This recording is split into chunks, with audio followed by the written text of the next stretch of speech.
नमस्कार दोस्तों, मैं डॉक्टर कुलदीप कुमार के सर आप सभी का बहुत बहुत स्वागत करता हूं एक नए बिंदु के साथ और एक नई कड़ी के साथ। जैसा कि आप सभी देख रहे हैं, आज हम जो पढ़ने वाले हैं गदल कहानी। गदल कहानी का सारांश भी ऐसा कि इसके बाद कहीं से भी प्रश्न आ जाए, आपका प्रश्न गलत होने वाला नहीं है।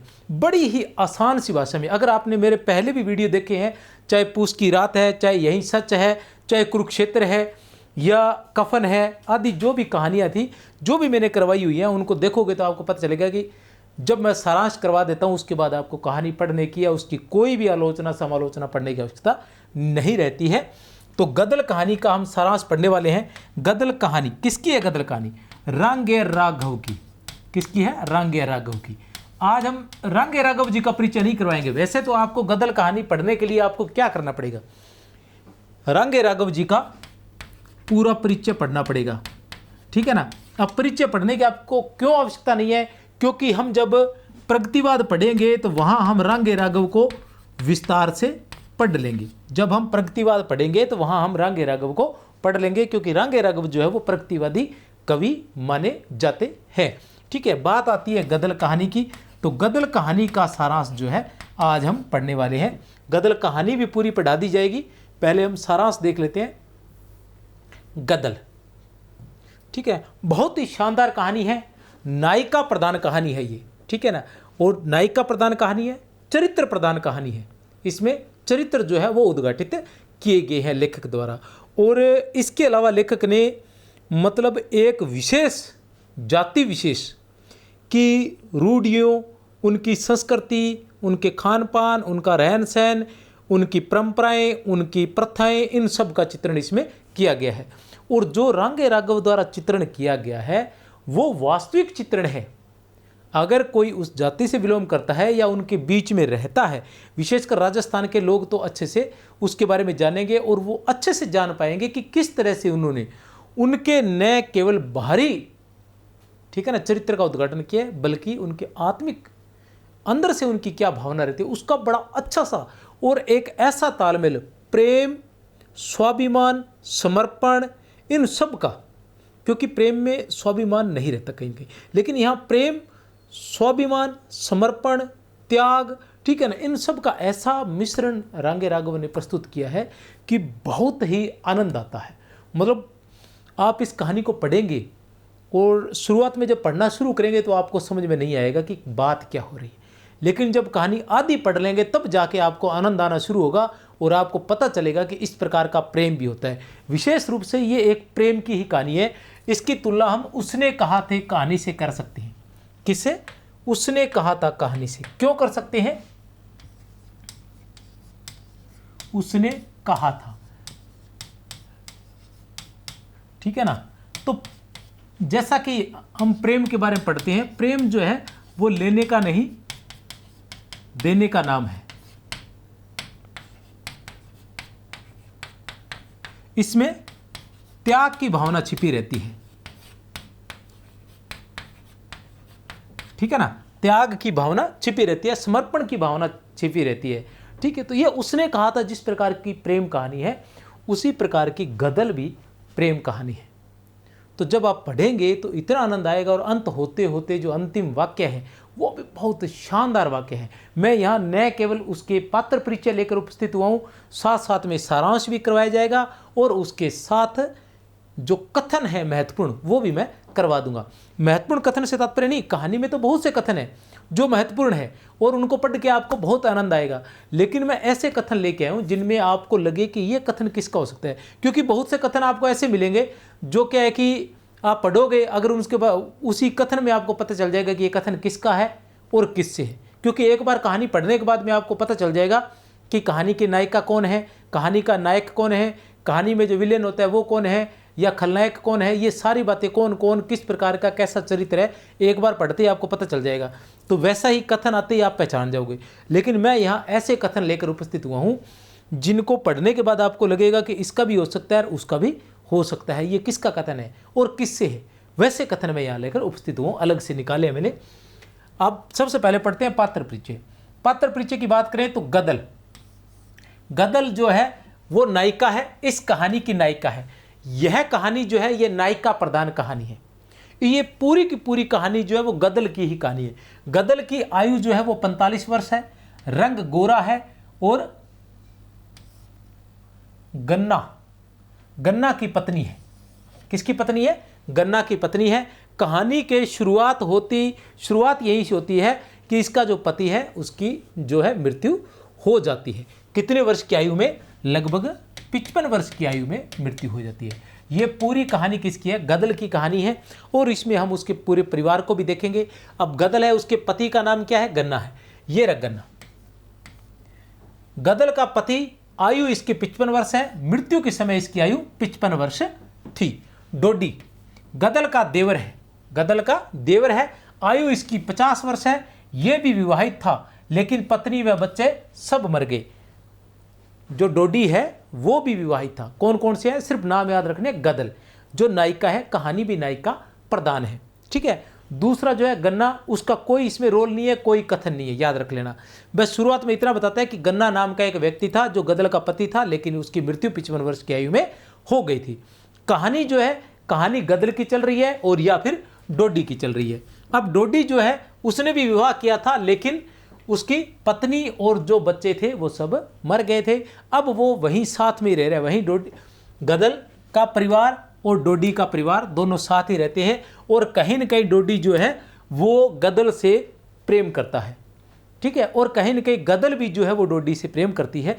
जैसे कि पहले प्रथा भी ऐसी होती थी कि अगर पति की मृत्यु हो जाती है तो वो देवर के यहाँ, देवर से उसका विवाह कर दिया जाता था, या जैसे कहानी की भाषा है कि बैठ जाती थी, ठीक है ना। अगर पति मर गया तो वह अपने देवर के यहाँ भी बैठ जाती थी। और बहुत सी प्रथाओं में ऐसा भी है, गांव में ऐसा भी हो जाता था कि अगर उसकी विवाह हो चुका है तो भी वह दूसरी पत्नी के रूप में देवर के ही बैठ जाया करती थी, या देवर से उसका विवाह हो जाता था, ठीक है। तो ऐसी स्थिति में इसे कहीं भी हम गलत नहीं समझ सकते, क्योंकि एक प्रथा के रूप में था, ठीक है ना। इसमें हम इसको गलत दृष्टि से नहीं देख सकते, क्योंकि ऐसा पहले की संस्कृति थी, ऐसा ही रिवाज था, तो वो इसी दृष्टि से ही देखते थे, ठीक है ना। इसी दृष्टि से ही देखते थे। जैसे कि आपने भीष्म पितामह नंद किशोर आचार्य जी का है हस्तिनापुर नाटक है शायद, ठीक है ना, या ऐसा ही नाटक है शायद। तो उसी के अंदर जैसे दिखाते हैं कि वो जो भीष्म पितामह है, वो क्या नाम है, क्या बोलते हैं उनको, भीष्म पितामह के बड़े भाई होते हैं, वो उनका देहांत हो जाता है, और फिर वो नियोग के लिए भीष्म पितामह को भेजते हैं। मतलब वो उसकी माता चाहती है कि भीष्म पितामह जाए, लेकिन वो जाते नहीं है। तो ऐसी प्रथाएं मतलब प्राचीन काल से हमारे यहाँ चल रही थी। तो इसके अंदर हम उस गलत दृष्टि से हम नहीं देख सकते। तो डोडी भी कहीं न कहीं गदल से प्रेम करता है, और गदल भी यही चाहती है कि अगर उसका पति मर गया तो अब वह उसे डोडी अपना ले। लेकिन डोडी कहीं न कहीं आधुनिकता में बंधा वो ये सोचता है कि कल को लोग क्या कहेंगे। वह ये मन में सोचता है कि कल को लोग क्या कहेंगे। कहीं ऐसा तो नहीं है कि इनके पहले से ही संबंध थे, जब भाई जिंदा था तब भी कहीं संबंध थे, या तब भी कहीं ये पसंद तो नहीं करता था। अगर मैं आज गदल से विवाह करता हूं तो लोग कहेंगे कि इसका पहले से ही ये इसको पसंद करता था, जबकि हमारे बीच में ऐसा कुछ भी नहीं था, या इन दोनों के बीच में ऐसा कुछ नहीं था, ठीक है ना। हाँ, जो गदल का परिवार था उसी के बच्चों को, गदल के बच्चों को ही डोडी अपने बच्चे मानने लग गया था, और इसलिए वह उन्हीं की ही देखभाल करता था और उनके साथ ही रह रहा था, उन्हीं से उनको स्नेह था। और कहानी जब अंत होती है तो आपको बता दूं, अंत में गदल जो होती है वो डोडी को छोड़ के चली जाती है। अंत में डोडी को छोड़कर ये है, क्या नाम है, मोनी के यहाँ बैठ जाती है, ठीक है ना। आयु इसकी 32 वर्ष है, ठीक है ना, 32 वर्ष है। मोनी के यहाँ बैठ जाती है। तो मोनी के यहाँ बैठ जाती है तो एक ही दिन में डोडी की मृत्यु हो जाती है। वो उसका वहाँ एक दिन भी जाना सहन नहीं कर पाता है, वह इतना उससे प्रेम करता है। और गदल को जब इस बात का पता चलता है तो उसका जो पति है मोनी, वो उसे रोकने की कोशिश करता है। वो कहता है कि अब तू मेरी पत्नी हो गई है, अब वो तेरा देवर नहीं रहा है। तो वो कहती है कि मैं किसी के रोके से रुकने वाली नहीं हूँ। फिर वो आती है और उसका जो मृत्यु भोज होता है वो भी करती है, पूरी सरकार से लड़ती है। एक तरफ पूरी सरकार को वो मतलब जो पुलिस होती है उसको रिश्वत देती है, लेकिन वो बड़े पुलिस वाले के पास शिकायत होने से पुलिस उसके घर आ जाती है, वह उनसे लड़ती है, ठीक है ना, आपस में गोलियां भी चलती है, लेकिन वो मृत्यु भोज करती है। वो कहती है डोडी का मैं मृत्यु भोज करूंगी। और अंतिम जो शब्द होते हैं, जैसे कहा था ना उसने कहा था, उसी तरह से गदल के भी अंतिम शब्द होते हैं। वो क्या होते हैं? वो ये होते हैं कि वो कहती है कि वो पूछते हैं, जब अंतिम गोली चलाती है ना, वो अपने बच्चों को तो वहाँ से निकाल देती है। ये पूरी कहानी मैं सुनाऊंगा आपको, अपने बच्चों को निकाल देती है, ठीक है ना। लेकिन क्या होता है, पुलिस की जब उसको गोली लगती है तो वो आवाज़ लगाती है, जैसे कुछ कहती है, तो वो कहती है अरे यहाँ तो स्त्री है। तो वो पूछते हैं तुम कौन हो? तो वो कहती है कि मैं उसकी हूँ, मैं उसकी हूँ जो मेरे बिना एक रात भी न रह सका। वो पूछते हैं कि कौन हो, तुम कौन हो? तो वो कहती है कि मैं उसकी हूँ जो मेरे बिना एक रात भी न रह सका। तो वो कौन था? वो था डोडी, ठीक है ना, गदल। और गदल उसको छोड़कर क्यों जाती है? क्योंकि वो उससे तड़फाना चाहती है। वो कह रही है कि जब मैं तड़फ रही हूँ तो ये भी तड़फे भी, ये मुझे, इसका अधिकार बनता है कि ये मुझे अपनाए। देवर का अधिकार बनता है कि वो अगर उसके भैया नहीं रहे तो वो अपनी भाभी को अपना ले, लेकिन ये मुझे नहीं अपना रहा है, तो फिर मैं इसी को तड़फाने के लिए वो दूसरी जगह विवाह करती है। लेकिन जैसे ही उसकी मृत्यु होती है तो वो वापस आ जाती है और अंत में गदल मर भी जाती है। गदल के बच्चे हैं, ये कहानी मैं सुनाऊंगा। निहाल, ये गदल का बड़ा बेटा है, ठीक है ना, गदल का बड़ा बेटा।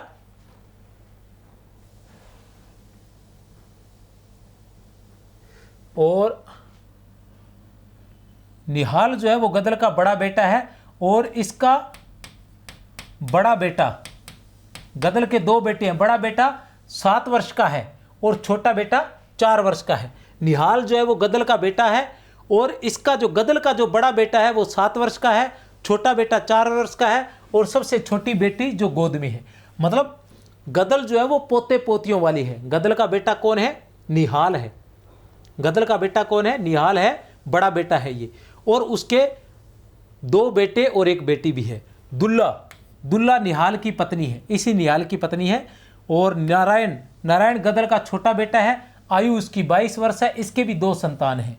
मोनी जो है जिसके यहाँ गदल बैठ गई थी, आयु 32 वर्ष, लोहरे गुज्जर है। जो ये गदल का परिवार है, ये याद रख लेना, पूछा जाता है कौन सा गुज्जर है? खारी गुज्जर।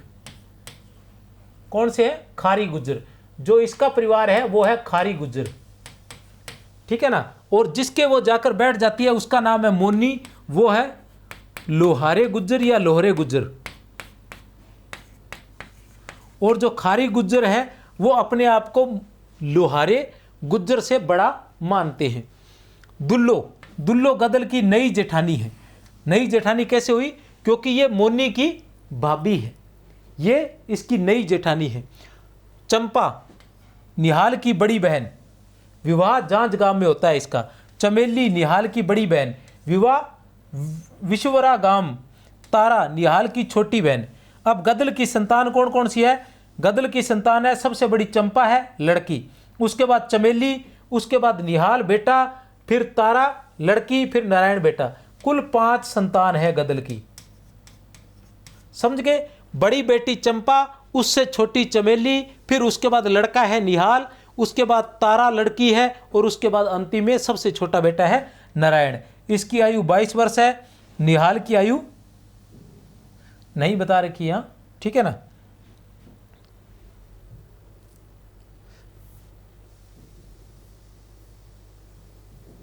गदल कहानी को 8 भागों में बांटा गया है। गदल जो कहानी है उसको 8 भागों में बांटा गया है। कितने भागों में? 8 भागों में बांटा गया है। गदल कहानी एक यथार्थवादी कहानी है, याद रख लेना। गदल कहानी एक यथार्थवादी कहानी है। कहानी के संवाद एवं पात्रों के चरित्र चित्रण भी यथार्थ शैली में है।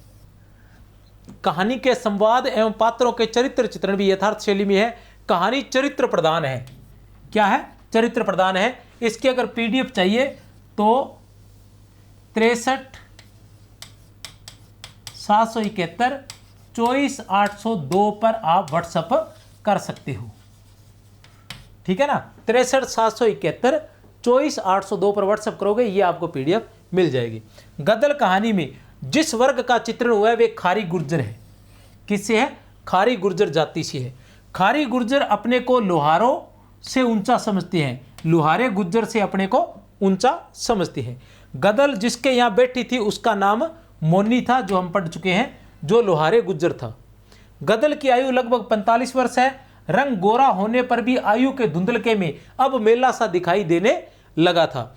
उसको देखकर लगता था कि वह फुर्तीली थी। जीवन भर कठोर मेहनत करने के बाद भी उसकी फुर्ती अभी तक मजबूत थी। कहानी में खारी गुर्जर जाति के जीवन, उसकी समस्याओं, रीति रिवाजों। खारी गुर्जर जाति कौन थे? खारी गुर्जर जाति के गदल। गदल का परिवार जो है वो खारी गुर्जर जाति है, और उस परिवार के जीवन, उसकी समस्याओं, उसके रीति रिवाजों, उसकी रूढ़ियों, उसके संस्कारों का चित्रण सांकेतिक शैली में किया गया है। गदल कहानी यथार्थवादी प्रगतिशील कहानी है। यथार्थवादी प्रगतिशील कहानी है। महत्वपूर्ण कथन, महत्वपूर्ण कथन की हम बात करते हैं तो गन्ना मरा, शुरू यहां से होती है कहानी कि गन्ना मरा तो 55 वर्ष का था, गदल विधवा हो गई। गदल का बड़ा बेटा निहाल 30 वर्ष के 5 पहुंच गया। गदल का बड़ा बेटा कितना? 30 वर्ष का, अपने को पता नहीं था ना। उसकी बहू दुल्ला का बड़ा बेटा 7 का। ये किसका बड़ा बेटा? निहाल का बड़ा बेटा। दूसरा 4 का, और तीसरी छोरी थी जो उसकी गोद में थी। निहाल से छोटी तारा। यह पूरे परिवार की कहानी है। ऊपर की 2 बहनें थी, चंपा और चमेली, जिनका क्रमशः जाज गांव और विश्वारा गांव में ब्याह हुआ था। आज उनकी गोदियों से उनके लाल उतरकर धूल में गुटरू चलने लगे हैं। गुटरू। अंतिम पुत्र नारायण अब 22 का था। अंतिम पुत्र नारायण अब 22 का था, जिसकी बहू दूसरे बच्चे की मां होने वाली थी। ऐसी गदल इतना बड़ा परिवार छोड़कर चली गई थी और 32 साल के लोहारे गुर्जर के यहां जा बैठी थी। समझ गए भी? इतना बड़ा परिवार छोड़ के जो गदल है वो 32 वर्ष के लोहारे गुज्जर मोनी के यहां जा बैठी थी। ये पूरी कहानी चलेगी तो पता चलेगा। डोडी गुन्ना का सगा भाई था। डोडी जो है वो गन्ना का गन्ना कौन है? गन्ना जो है वो गन्ना है कि गुन्ना है? गन्ना जो है वो गदल का पति था।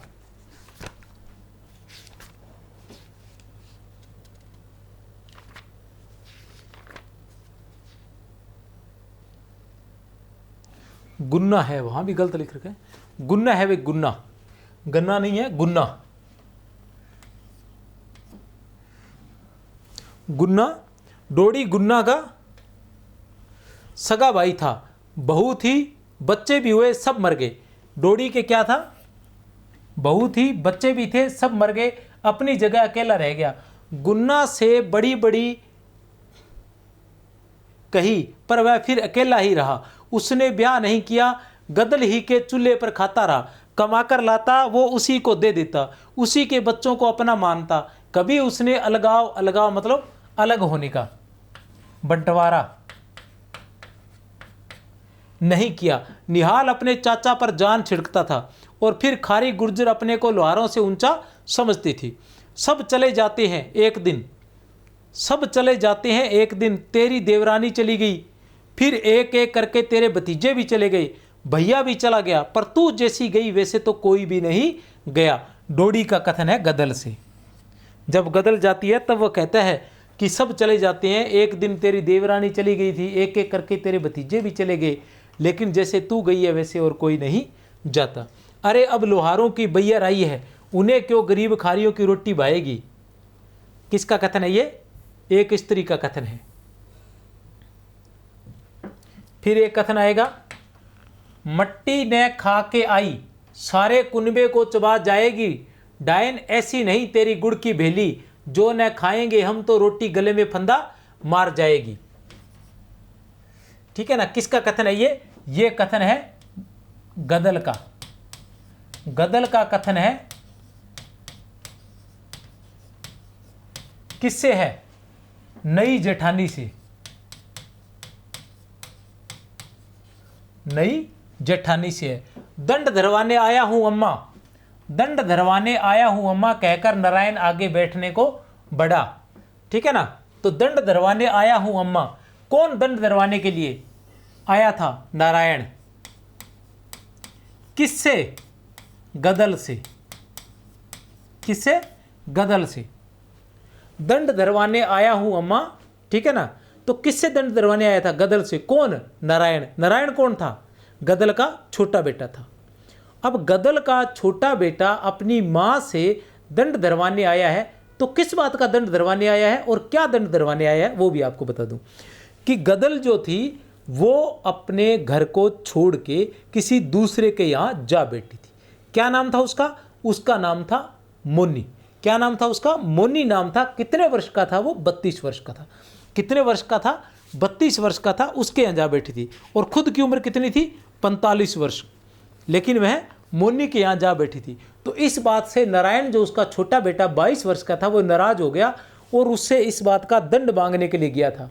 और दंड के रूप में गदल ने क्या दिया? गदल ने अपने चांदी के कड़े उतार कर उसको फेंक के मारे थे कि ये ले, तू ले और अपना चला जाए यहाँ से, ठीक है, इस तरह से। अब ये सब एक दूसरे से बहुत अधिक प्रेम करते हैं, लेकिन यहाँ सभी के एक दूसरे से नाराजगी है। गदल जो है वो अपने बच्चों से बहुत अधिक प्रेम करती है और बच्चे अपनी माँ से बहुत अधिक प्रेम करते हैं। लेकिन गदल का जो प्रेम है वो डोडी से है कहीं न कहीं। वो स्वाभिमानी स्त्री है, वो घर पे पड़ा नहीं रहना चाहती। वो इस प्रकार की स्त्री है कि वो चाहती है कि घर पर उसका राज चले। और राज कब होगा? जब डोडी उससे विवाह करेगी, ठीक है ना। नहीं तो वह असहाय महसूस करती है और वह असहाय अवस्था में वह जीना नहीं चाहती, वह स्वाभिमान के साथ जीना चाहती है। जो गदल है वो स्वाभिमान के साथ जीना चाहती है और वो कहीं न कहीं सोचती है कि डोडी जो है वो उससे विवाह करे, लेकिन डोडी विवाह नहीं करता है तो उससे बदला लेने के लिए वह मोनी के यहाँ जाकर बैठ जाती है, वहाँ बैठ जाती है। लेकिन वो प्रेम जो है वो डोडी से ही करती है और अपने बच्चों से ही करती है। और ये कहानी के अंत में भी होता है। अंत में क्या होता है? जब वो वहाँ जाकर बैठ जाती है तो डोडी से, ये इतनी ही कहानी है, वह वहाँ जाकर बैठ जाती है डोडी से बदला लेने के लिए, लेकिन डोडी से ये सहन नहीं होता। डोडी से ये सहन नहीं होता तो उसे बुखार हो जाता है और उसकी मृत्यु हो जाती है। एक रात में उसकी मृत्यु हो जाती है तो गदल वापस घर पर आ जाती है। घर पर आती है तो उन दिनों क्या है कि कुछ ऐसा चल रहा था सरकार के माध्यम से कि मृत्यु भोज नहीं किया जाएगा। तो गदल कहती है कि उसने इस परिवार के लिए इतना किया तो उसके जाने के बाद हम मृत्यु भोज नहीं करेंगे तो लोग हमें क्या कहेंगे? तुम लोगों ने क्या किया भी? जब गदल के गदल के पति की मृत्यु हुई थी तब भी उन लोगों द्वारा मृत्यु भोज नहीं किया गया था, लेकिन इस बार वो कहती है कि मैं देखूंगी, मैं अपने आप देख लूंगी। हालांकि फिर यह था कि पुलिस आएगी तो वह पुलिस को रिश्वत दे देती है। लेकिन ऐसा होता है कि पुलिस को रिश्वत तो दे देती है, लेकिन मोनी जो इसका दूसरा पति होता है वो ये सहन नहीं कर पाता, ठीक है ना।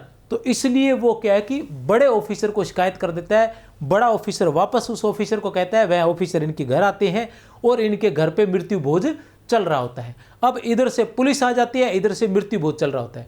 तब गदल क्या है, अपने बच्चों को ललकारती है, उन्हें कहती है कि तुम्हारे चाचा ने तुम्हारे लिए इतना किया, क्या तुम अपने चाचा के लिए इतना भी नहीं कर सकते? हम लड़ेंगे, पांत को बैठकर खाना खाने दो। जब तक पांत खाना खा रही है तब तक हथियार हमारे पास भी है, हम उनसे लड़ेंगे। तो आपस में गोलियां चलती है, वो उनको गोलियां मारते हैं, पुलिस के साथ गोलीबारी होती है, ठीक है। और वो तब तक चलती रहती है जब तक आखिरी पांत जो है वो खा नहीं लेती। और खाना खाने के बाद जैसे ही पांत खा लेती है तो गदल कहती है अपने बच्चों को पीछे के दरवाजे से उन्हें निकल जाने के लिए कहती है कि तुम सभी यहाँ से निकल जाओ, मैं पुलिस को अपने आप संभाल लूँगी। इस तरह से उसके दोनों बेटे अपने परिवार के मोह में वहाँ से चले जाते हैं और धीरे से पुलिस से लड़ती रहती है। आखिर में उसकी भी गोली लगने से उसकी भी मृत्यु हो जाती है। और मरते वक्त जब वो पूछते हैं कि तुम कौन हो, स्त्री, उन्हें पता चलता है कि ये तो लड़ने वाली स्त्री है, तो वो पूछते हैं तुम कौन हो? तब वो कहती है कि मैं उसकी हूँ, ठीक है ना, मैं उसकी हूँ जो मेरे बिना एक रात भी न रह सका। तो ऐसी प्रेम कहानी है, देखते हैं आगे। घुटना आखिर पेट को ही मुड़ा, 4 जगह बैठेगी तो बेटों के खेत की डोर पर डंडा थुआ तक लग जाएंगे, पक्का चबूतरा घर के आगे बन जाएगा, समझा देती हूं। कौन कह रही है ये कथन जो है, ये कथन किसका है? गदल की नई जेठानी का, नई जेठानी का गदल से। ये कथन जो है गदल की नई जेठानी का है। और किससे है? गदल से। वो ऐसा क्यों कहती है कि घुटना आखिर पेट कोई मुड़ा, क्यों कहती है? क्योंकि जब उसका बेटा उससे दंड मांगने आता है तो वह अपने जो आभूषण होती है वो उतार के फेंक देती है। तब उसकी जेठानी कहती है भी ऐसे तू करेगी, यहाँ से तूने दे दिए, अब यहाँ नए बना लेगी, फिर कहीं 4 जगह बैठेगी, दूसरी जगह जाके बैठ जाएगी, वहाँ फिर तेरे बेटे मांगने आएंगे, फिर तू नए दे देगी। इस तरह से 4 जगह बैठेगी तो बेटों के खेत की डोर पर डंडा थुआ, डंडा थुआ मतलब वहाँ 4 दीवारी टाइप जो बोलते हैं, जैसे बाड़ टाइप बोलते हैं, डंडे लगाकर तारबंदी करना, वो सब हो जाएगा और पक्का चबूतरा भी बन जाएगा। अगर इसी तरह से करती रही तो वो ताना मारती है उसको, अपनी देवरानी को। अरे वह वहाँ ढोला सुन रहा है, मैं अभी देख कर आया हूँ। अरे वह वहाँ ढोला सुन रहा है, अभी देख कर आया हूँ। ये कथन जो है ये चिरंजी नाम का है, चिरजी नाम का एक पंडित जी हैं, उनका कथन है ये इनका एक ही कथन है।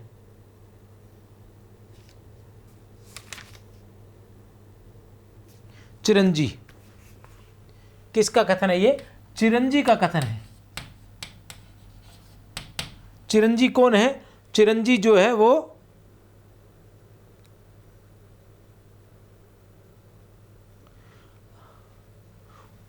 पुजारी है गढ़ वाले हनुमान जी के, गढ़ वाले हनुमान जी के पुजारी हैं चिरंजी जी। इनका कथन है, याद रख लेना, एकमात्र कथन है चिरंजी का।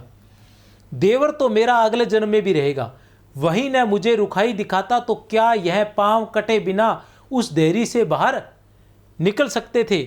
उसने मुझसे मन फेरा, मैंने उससे, मैंने ऐसा बदला लिया उससे। मतलब ये बातें कौन कह रही है? ये बातें गदल की है। किसका कथन है? ये गदल का कथन है। किससे है?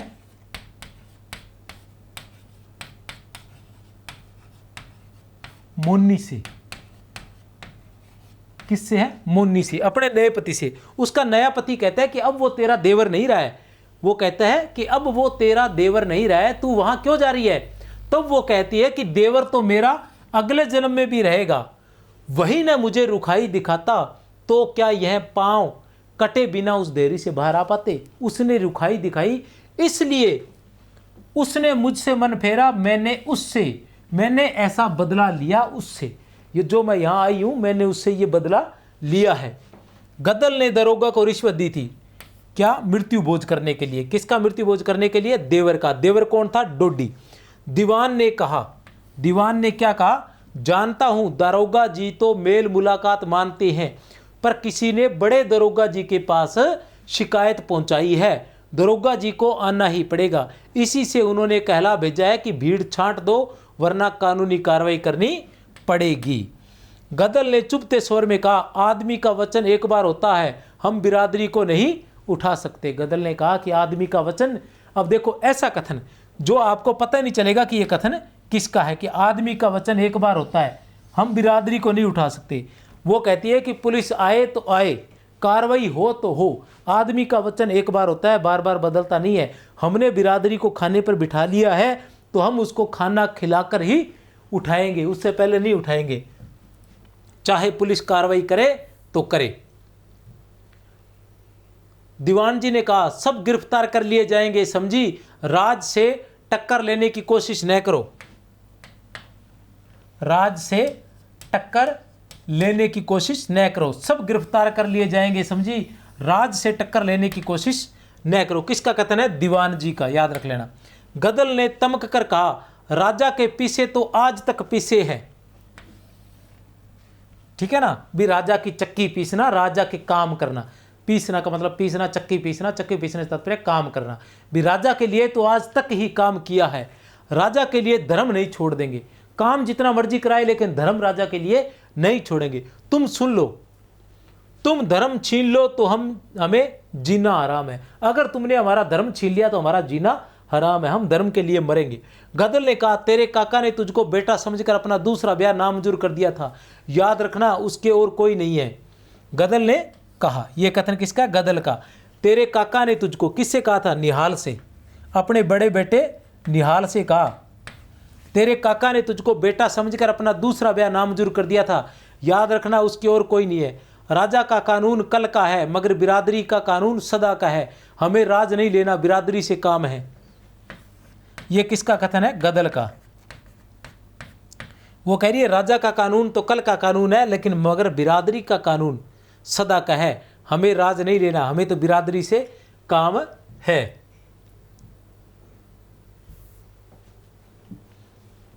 तो ये थी गदल कहानी। ठीक है, उम्मीद करता हूँ आपको पसंद आई होगी। अगर पूरी कहानी वैसे मैं यहाँ भी पढ़वाऊँगा, उसकी PDF भी भेज दूंगा आपको, और इसके प्रश्नोत्तर भी करवा दिए जाएंगे। वर्तमान में ये वरिष्ठ अध्यापक में लगी हुई है, और उसमें फर्स्ट ग्रेड में, उसमें असिस्टेंट प्रोफेसर में भी, दोनों में लगी हुई है। वरिष्ठ अध्यापक में और असिस्टेंट प्रोफेसर में भी, दोनों में लगी हुई है, दोनों के लिए। और ये नंबर है 63 771 24 802। इस पर आपको इसकी PDF मिल जाएगी। तो मेरी तरफ से आप सभी को बहुत बहुत शुभकामनाएं। जय हिंद, जय भारत।